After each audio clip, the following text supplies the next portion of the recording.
Hi guys, welcome to Consuming Crime. I'm Jen. I'm Jules. And today, Jen, will be hosting this episode. I can't wait, I'm excited. Yeah. I love that we do this. Like, we take turns on who is doing the story so that the other one can have, like, a aha moment. Yeah, I love to surprise Jules. I live for it. She never sees it coming. I really don't. You really don't? Okay. I really don't. All right, guys. Also, please do not forget to give us 5 stars wherever you're listening, Spotify, and of course, Apple Podcasts. So today's story is based on the documentary, same show, Someone You Thought You Knew, episode High School Homicide. So today's case is about a young girl named Kathy Chou. So the story takes place in Renton, Washington, which is a suburb of Seattle. It's a small community place to have a family. And overall, it just seems like any normal town, a town that you don't expect things to really go wrong. All that changed on April 19th, 2010. Police received a call about a 19-year-old girl named Kathy Chou who has gone missing. Her parents, Henry and Mary Chou, were obviously upset because they had no idea where she can be. They told detectives that the last time they saw their daughter was the day before, April 18th. At 7 o'clock that evening, on April 18th, she had told her parents she was going to go for a walk. The only thing she took with her was her cell phone. Her parents thought nothing of it, walks were nothing out of the ordinary, and it just didn't spark any attention to them. A few hours passed, and Kathy had still not returned, and that is when her father Henry started calling her phone at around 9 p.m., and Kathy does not answer. He begins to worry, but his worries are put to rest when around 10 Henry gets a text on his work phone, and it's from Kathy. She says that she's at the mall with some friends and she'll be home in a little while. But Kathy never made it home. See, I feel like I'd want to get my daughter on the phone. What if somebody's texting from her phone? But I'm paranoid like that. But you never think, you know? Yeah, and then she's a teenager, so I feel like maybe her parents didn't want to be, like, intrusive. That's true. That's true. So Kathy was a student. She was a senior at Lynbrook High School in Renton, Washington. And she had lots of friends and was extremely popular on social media. On Instagram, Facebook, Twitter, etc. She loved to take selfies and just post in general her daily life. She was very close to her parents. Her parents were immigrants from Taiwan who immigrated to the U.S. in hopes of a better life for their family. As you can see, eventually her, it was just like guilt at the moment that their daughter was missing. Yeah, of course. But on the morning of the 19th, when Kathy didn't show up to school that next day, it was just strange and it set alarm bells to all of her friends. Investigators knew that to help find Kathy, technology will be key in this case. One of the first things they do is try to get a hold of Kathy's phone records. While they wait for the records to be released, authorities begin to ask the Chows if they knew of anybody that they can question or anybody that would help the investigators with more information. Investigators learned that Kathy had an extremely busy social life, of which her father disapproved. Mr. Chou told police that he did not like many of her friends or the activities that they would do together, and thought maybe if he would have stayed in Taiwan, she would have done better. But as investigators dig deeper, one person sticks out, 21-year-old Ezekiel Weiken. He was a former boyfriend of Kathy Chou. And to investigators, the first person you always look at is the boyfriend or any former boyfriend, and he just happened to be the only boyfriend Kathy had ever had. Or that the parents knew of. True, because teenagers. That was a good one, though, guys. I was not. Kathy and Ezekiel, we'll call him Zeke for short, they had dated a couple years prior in high school, and they were just part of the same friend group. According to some of Kathy's friends, Ezekiel was kind, and their relationship seemed good. She said it wasn't perfect, but she loved him, and, what relationship is perfect at the end of the day? True. Zeke said Kathy and him dated for 3 months. He insisted they were still, really close friends, but he admits that their breakup wasn't easy. He claimed that not too long after they broke up, he started dating one of Kathy's friends, Jamie Marlowe. Oh, hell no. Dude, T. Girl code. I was so mad. But you know what? These hoes ain't loyal. Preach it.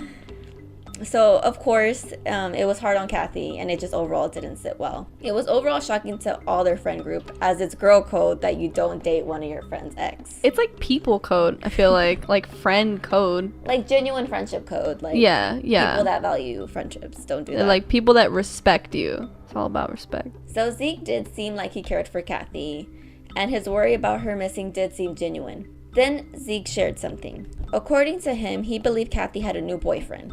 and wanted to help investigators discover who he was. He believed he might have something to do with the whole disappearance, but he just didn't know his name. Zeke claimed that the last time he had seen Kathy in person was about 2 or 3 months ago. Was Zeke still with this Jamie character at the point of the interview? Do you know? At this interview, it wasn't mentioned. It wasn't mentioned if they were together during the interview. Detectives then asked Zeke where he was on the night of Kathy's disappearance, and he claims he was with a friend named John Carpenter, and he got there around 7 p.m., and they played video games all night. John also knew Kathy as they went to the same high school, and Zeke admitted that Kathy did text him that night saying if they wanted to hang out, but he had denied. So he hadn't seen her in 3 months, and yet she was texting him to hang out? Randomly? That's what he had stated. Alright, sus, but alright. So in order to make sure that his story is true, investigators bring in his friend John Carpenter for questioning. John said it was true that Zeke was there all night and never left. Before Zeke could leave, however, they asked him to take a lie detector test in order to be able to eliminate him, and he agrees. When the results came in, Zeke passed the polygraph exam, and he was taken off the suspect list, and detectives returned once again to the Chou home to see if they can get any more information or just create a new timeline. Okay, just so we're clear, I'm not sure if we ever talked about this, but polygraph tests, bullshit. Like, just, they're not admissible in court at all. I don't know if you guys know that listening. I don't think either. What do you think about them? Honestly, I don't agree with them. I don't think they can convict anybody, and I don't think they can clear anybody, because I feel like psychopaths are really good liars. You definitely can't, like, it's not usable as evidence, but also they range from being 50 to 80% accurate. That's like their range. That's a huge variance. Yeah. Oh my god. Just FYI, guys. And don't take one. Just don't. That's what a lawyer is always going to tell you, whether you're guilty or not guilty. Like, don't take a polygraph, because you could be not guilty and then just be so, like, I have like the worst anxiety. I'd probably just be shaking the entire time, even though I had nothing to do with whatever they're asking me about. Just don't take it if you're ever accused of anything. Yeah, don't do it. Don't do it. So they knew much of her life was online, so they decided to see if they can get a hold of any of her belongings, such as her laptop, or just take a look into her room and see what they can find. Once at the Chou residence, they asked Mr. Chou if they would be able to get into her room to see if there was any sort of evidence, such as schedules, notes, something that could explain if she had something else planned that night. But to the surprise of the investigators, Mr. Chou declined, and he did not want to give officers her laptop. This was obviously a huge red flag to investigators. He said, no, you can't have my daughter's laptop. Yeah. My missing daughter's laptop that's going to help you find her. You can't. Yep. They really did say that. Oh my god. This was obviously a red flag to investigators, and they were unable to obtain a search warrant because of the lack of evidence. Mr. Chou claimed that he was going to have one of his computer experts look at the computer and then provide him with the information found. Investigators felt like they just had nowhere to go. Authorities asked the Chows to come into the station for interrogation and were asked to take a polygraph test, in which Mrs. Chou said she couldn't. Mr. Chou did end up taking the test, but was very emotional, and he just kept bringing up memories of Kathy and was overall just completely upset. And the results obviously ended up coming back as no opinion, because the exam had to be stopped so many times. It's like inconclusive, kind of. Yeah. Just damn. The Chows were a very private family. Investigators talked to neighbors who said they never have anybody over their house, and none of Kathy's friends had never been over, and no one was allowed into the house aside from their immediate family. However, it was then realized that that's all it was. The Chows were just private people, and they wanted to protect what they could. Mrs. Chou didn't want to take the test because it was Kathy's birthday that day, so obviously she was just an emotional wreck. And eventually they were also cleared, and Mr. and Mrs. Chou ended up turning in the laptop to investigators, and they got right to work. So I also think it's maybe like a culture thing, you know? That's what I was thinking. I was like, that sounds sus, but also they're not from here, so maybe it's just like a cultural thing with being private. And then communication, because I don't know if they immigrated here, so I don't know if they're English, like they were able to get through to them the way they had wanted to, or... Oh, like the language barrier? Like language barrier. And just overall, like, I feel like cops aren't always nice, you know, and I feel like if they sense you're lying, they're gonna be assholes. Like, oh yeah, they're gonna pry in every way they can. Yeah, so far I don't suspect the parents. They discovered that she was not only on social media, but numerous dating sites. Aren't we all? It's funny because, like, during the documentary, this little moment was so dramatic. Like, she was on several dating sites, and I'm like... Tinder. Yes. Hinge. Like, it was so shameful. How dare she? What a whore. It's 2020. Get over it. It was just so funny. Like, I was just like, okay. So, as I mentioned, investigators stated that she was actually on numerous dating sites and meeting lots of men and was in contact with 8 men around the time of her disappearance. According to friends, Kathy loved boys. She liked talking to them and just getting to know them. And she was a little boy crazy and a little naive. When investigators ran background tests on all the men that she had been talking to, police had reason to worry. At least one had had an assault charge. In the meantime, Kathy's phone records come in, and her last ping was at 9:48 p.m. on April 18th. Wait. Didn't she text her dad last at like 10:15? Yeah, at around... Okay. Maybe that was that? I don't know, Julie. Stop asking so many damn questions. So as I mentioned, the last ping was Wait, what was the weather like that day? I'm just kidding. Bitch. Okay.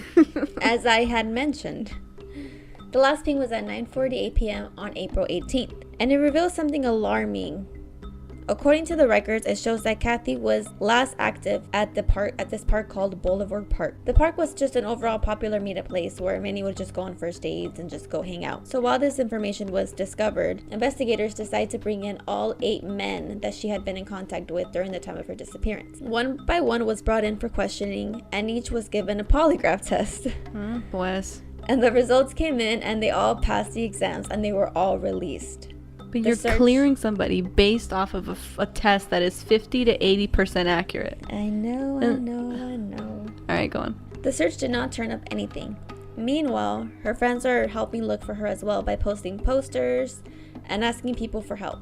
They also formed their own search party, but are unable to find anything. So at this point, they know her last location was at that park, so many of them just started to go look and see if they can find anything, you know. I understand though where investigators are coming from with the polygraphs, because in a way, like, you can only do so much with no evidence and without a body. But it's still frustrating. The case starts to turn cold. A couple months passed and nothing was found. But in the spring of 2011, a year after Kathy went missing, her friends noticed something very suspicious that it brought chills to all their bodies. They noticed someone was wearing a familiar pair of shoes that were exactly like Kathy's. No. The shoes appeared to be like high-top Converse, but went like a little bit below the knee. And the person wearing these shoes Jamie was Kathy's former friend, Jamie. I should be a detective. I don't know yet. Okay. I'm on the edge of my seat, guys. And if you remember, this was the girl Ezekiel started dating right after they had split up. The shoes were the same style and color that Kathy had had. Those were her signature shoes, according to friends, and she absolutely loved them. It just felt really weird to everyone. I mean, obviously they couldn't pinpoint those are her shoes, but it was just like weird that. And I'll see if I can find a picture of them so I can put them on the site. But they're not very common shoes. You'll see Kathy. She was very like quirky. Like she was like a mix of just punker. It was like 2010, so think of that era, like the raver, like funky shoes. So they are distinct shoes. So days later, a tip is received from a student claiming that they need to talk to a person named Giovanni, also known as Gio to his friends. She claimed that Gio knows what happened to Kathy. 21-year-old Gio agrees to come down to the station for a polygraph and drops a bombshell. Oh, okay. Sorry. Gio states that he has information to solve the case. He told police, this is like, quote, I pretty much started thinking really, really in depth about who is this person. And I literally wrote, wait, what do you mean? So it's not you? Yeah, what? Gio explained that he had met Kathy in school and had been roommates with John Carpenter for 2 years. So remember, John Carpenter is Zeke's friend. Okay. And back when Kathy and Zeke were dating, they used to all hang out in their apartment. Gio said that they would come over and play video games with John, and pretty much friends were just in general always over at their place. Police then asked Gio about the night Kathy went missing. He claimed he was playing video games with John when Zeke showed up at around 1 or 2 in the morning. Gio claimed he had mud on his shoes, which caught the attention of investigators because the last whereabouts of Kathy, it was like the park was a very swampy area. Gio claimed he asked him what happened, and he said that he just went bike riding and fell. And this was that night that she went missing? Yes, this was that same night that he went missing. Police think back to John and Zeke's original story, and none of them mentioned Gio. They found his timing of releasing information very strange. Police then asked Gio why he didn't release this information a year ago. Gio claimed that he just didn't think much of it, and it started to hit him later after he claimed Zeke's mood started changing with certain things, and he was just an overall asshole to everyone. Police then decided to bring in John again. They questioned John about the night Kathy went missing once again, and this time he claims Zeke might have not gotten there at around 7, and claimed that he might have just dreamed that. Okay. All right. This is kind of like a murder case. You kind of got to be sure about things before you spit it out of your mouth. But exactly. So John claims that Zeke was wearing boots, so that kind of proved that Gio was telling the truth. Mm-hmm. So they decided to bring Zeke back in to question him. He claimed that Kathy had texted him saying she was going to be hanging out, and that he was just kind of like, eh. Investigators then dropped the information that both of their phones pinged in the same area around the same time. Wow. So now you can see in the interrogation that Zeke was just like he knew they had him because he's saying that like he wasn't with her at all. And then now it's just like all these lies are coming back. Yep. Zeke confessed that he did see her that night, and he claimed the two had been arguing about his relationship with Jamie. Kathy was just really upset. He claimed that he was very upset too, and that his heart started beating really fast, and that he already had struggled with anger issues. He claimed he always carries a pocket knife for protection, and that when Kathy saw it, she freaked out and gained control of the knife and ended up like slashing his face, and it scarred his lip, which he did have. Who the hell's like, oh my god, you have a knife? Let me grab it and stab you in the face. Like, it's but different. He's trying to say that she freaked out, took it off of him. Yes. Mm-hmm. I don't like Zeke in the first place. Like, in the first place. Zeke then claimed that after he gained the knife back, he might have stabbed her in the throat. I might have. Okay. Might have stabbed. Yeah, exactly. That's how I felt. He then just confessed overall what happened and claimed that John helped him dispose of the body. John ended up admitting to helping him dispose of the body and claimed that he just didn't know how to say no. Like, his friend needed help and he just kind of did it. So eventually, the body was discovered, but at least it gave answers to the Chou family. The trial went through, and of course Zeke was given life in prison, and John was actually given immunity for his information. And for his testimony? Yeah, for his testimony. Damn. That is today's. I had a feeling, because as soon as you said Zeke and Jamie, I was like, I wonder, I mean, my theory was totally different. I was thinking maybe Jamie was jealous of Kathy, so she like devised this plan to like have her killed because she was jealous, even though she's the one that stole her friend's boyfriend. Whether she stole him or she just dated him after the fact. Like, I thought it was some, like, jealousy thing. Forgot to mention, very important thing. He kept the shoes as souvenirs and gave them to Jamie. Oh, my gosh. So, Jamie claims to also have not known anything about this. But I just find it so strange. Like, some girl goes missing, then you're gifted with shoes of the girl that goes missing. Dude, she knew. And why did you take her shoes? Her shoes that you know that like you dated her, you knew, everybody knew that those were her damn shoes and she liked them. She took them and she wore them. And then, but the fact that he took them too, like he, like to me that's just like that's what that just broke my heart. No, I was gonna say, can't they prove premeditation with that? But no, they can't. They can only prove that like he enjoyed it. That it wasn't self-defense. I literally had chills in my body. I literally had chills in my body when I saw, like, obviously it's actors on TV, but when I heard that Jamie was wearing identical shoes. Dude, that's creepy. It just gave me, like, really? creepy vibes. Like, how are you okay with that? I don't know. I guess we just never understand things. The people you know, huh? People you know. What is it? Or someone you thought you knew? You thought you knew. T, guys. T. Oh my God. So don't trust your boyfriends or ex-boyfriends. Just don't trust people. You never know anyone ever. Or don't go to secluded areas. Just be careful. Yeah. Especially if you're dating. Like, just be careful. Always. And there's also nothing wrong with going on dating apps, guys. I don't know why this documentary. They literally were like, how dare she? Yes, it was funny. I was like, wow. The only thing that I would do when I was on dating websites, first of all, I think I only met up with somebody twice on dating websites, and both times I said, let's FaceTime first so I can verify you're real. By the way, I have my location turned on, and my mom, my uncle, and my best friend has it. And they'd all be like, oh, okay, like, it's a little weird, but like, if they would have said, nah, never mind, that's sus. Yeah. And just meet in public places. I mean, meet in public and places. drive separately. Drive separately. You don't want them to know where you live. drive separately. Meet you there, buddy. Yeah, dude. They don't need to know. But that's always how you gotta do it. If you gotta be weird, who cares? Be rude, be weird, stay alive. What Crime Junkie says. Thanks for consuming crime with us. Thank you for listening, and then don't forget to give us 5 stars, please, please, please, guys.